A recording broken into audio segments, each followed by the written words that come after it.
He's with me. Okay, walking on.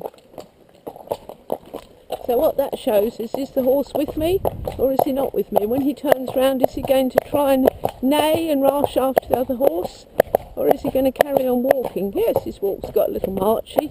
That's partly because we're going towards home, and, you know, he has heard that other horse, but he's fine and totally manageable, and now he's decided to stop. Good boy. So you can see from his mouth there, he is so much more comfortable in the mouth with this bit.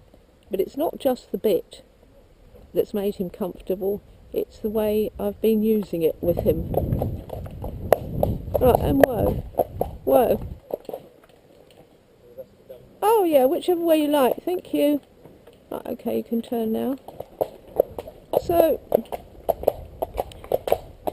we do sophisticated things now, like lots of leg yielding in walk and trot. So, here we are, leg yielding in walk.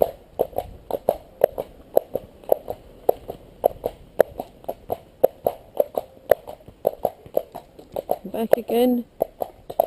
Oh, but I don't want to go back again, I'll stop.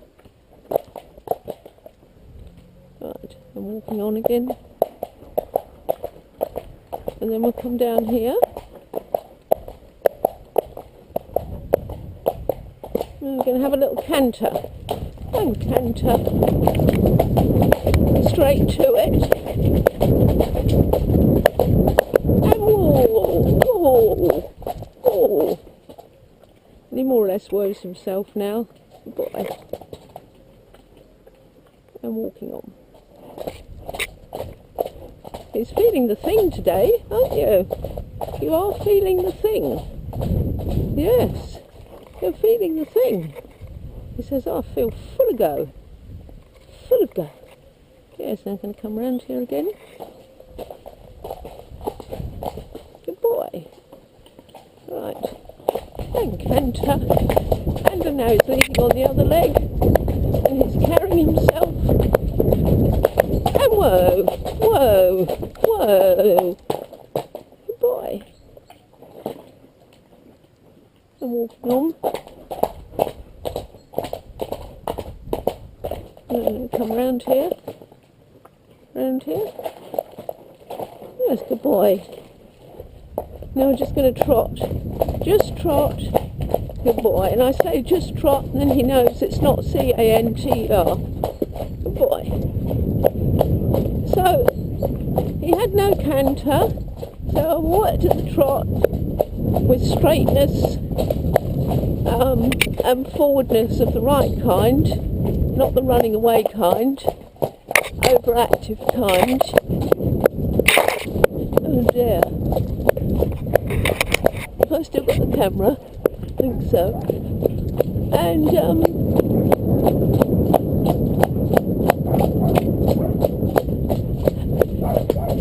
then we could work on the canter, because whenever he didn't get the canter, we could come back to the foundation of a good trot where he felt happy because it was established. Now, if he hadn't been able to come back to that good foundation of rhythmic trot and being steady enough in his mind, the worry of not getting the canter right would have been overwhelming, and not only wouldn't we have had a canter, but the trot would have just got more and more shambolic. And that's how it goes with any horse. Right, good boy. I think we need to go in the cornfield and do a little bit, because you're definitely the thing. He's quite fit now.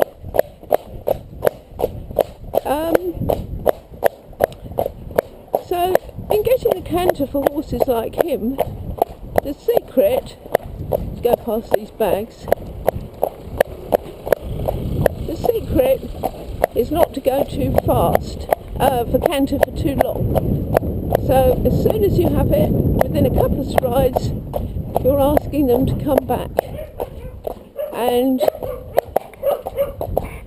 because what they find, once they get into the canter, it kind of carries them along, and stopping them is really hard.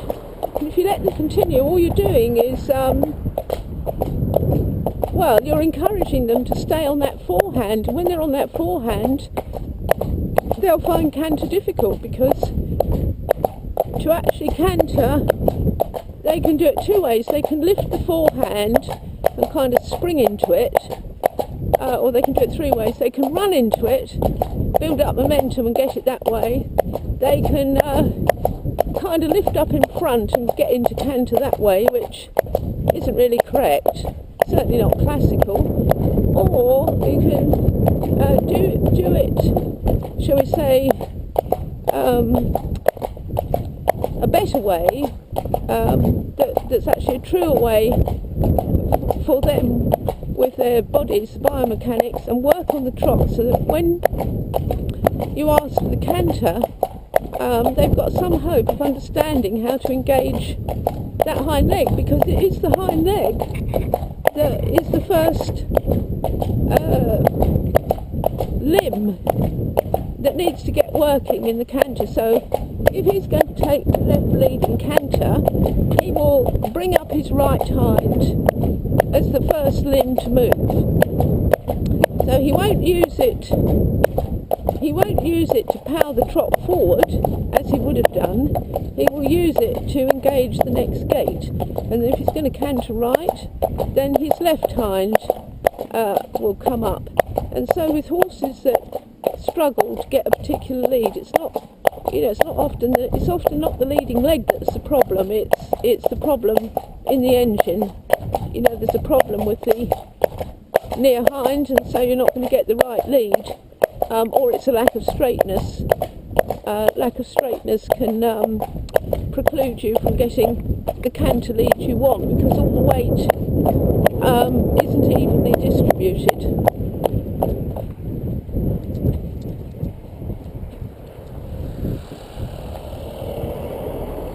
Right. Now he knows when he comes to this crossroads that, this is likely to mean work. So he's got much more compliant here. Instead of wanting to race off down the hill, he's much more likely to listen. And so I use these little curbs as preparation for canter, because to begin with they fall up and fall down. So really what they need to do is pick their legs up so they make a clean stride up here. So that time he just caught it with his front leg, but he's not catching it with his back leg nearly so much. So I can use these curbs.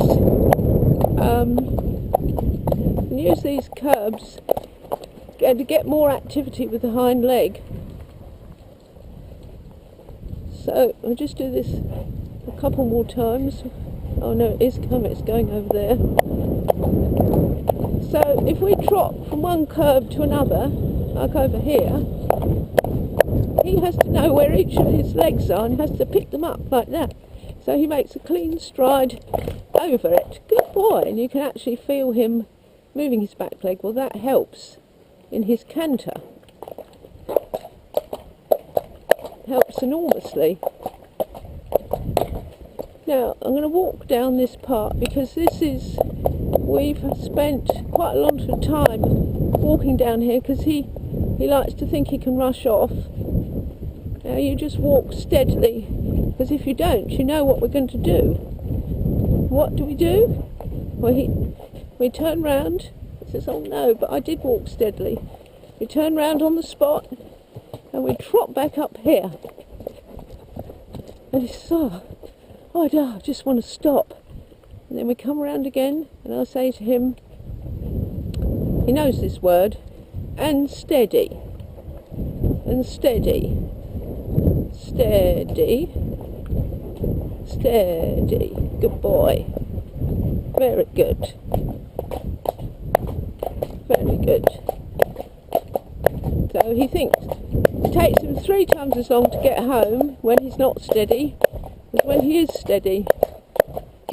So we're able to come down here in a much more sensible fashion than hitherto.